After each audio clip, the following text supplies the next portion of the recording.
नमस्कार विद्यार्थी मित्रांनो, स्वागत आहे आपल्या यूट्यूब चॅनल रँकअप MPSC मध्ये। तर आताची एक महत्त्वाची अपडेट आपल्या लोकसेवा आयोगाकडून काढण्यात आलेली आहे। ती अपडेट बघण्याआधी जर तुम्ही चॅनलला सबस्क्राइब केलं नसेल तर चॅनलला सबस्क्राइब करा, जेणेकरून असेच लेटेस्ट अपडेट आपल्यापर्यंत पोहोचत राहतील। तर चला सुरू करूया। महाराष्ट्र गट ब म्हणजेच कंबाईन पूर्व परीक्षेबद्दल ही अपडेट आहे।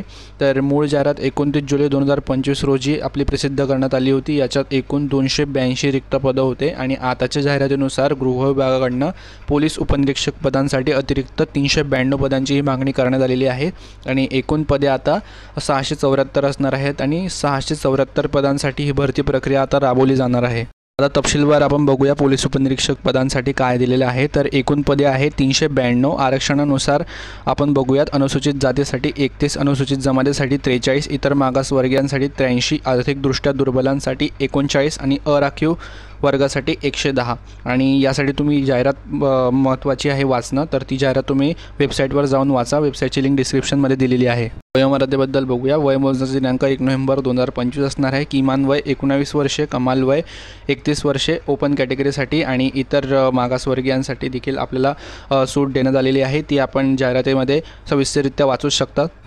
आता बघूया शैक्षणिक अर्हता आणि शारीरिक पात्रतेबद्दल। तर कुठल्याही मान्यताप्राप्त विद्यापीठातून आपण पदवी कंप्लीट केलेली पाहिजे। अंतिम वर्षाचे विद्यार्थी पूर्व परीक्षेसाठी तात्पुरते पात्र राहतील।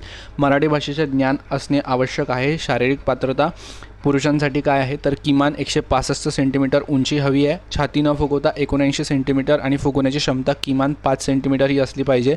महिलांची उंची 157 सेंटीमीटर ही असली पाहिजे आणि दिव्यांग उमेदवार पोलीस उपनिरीक्षक पदासाठी पात्र नाही आहेत।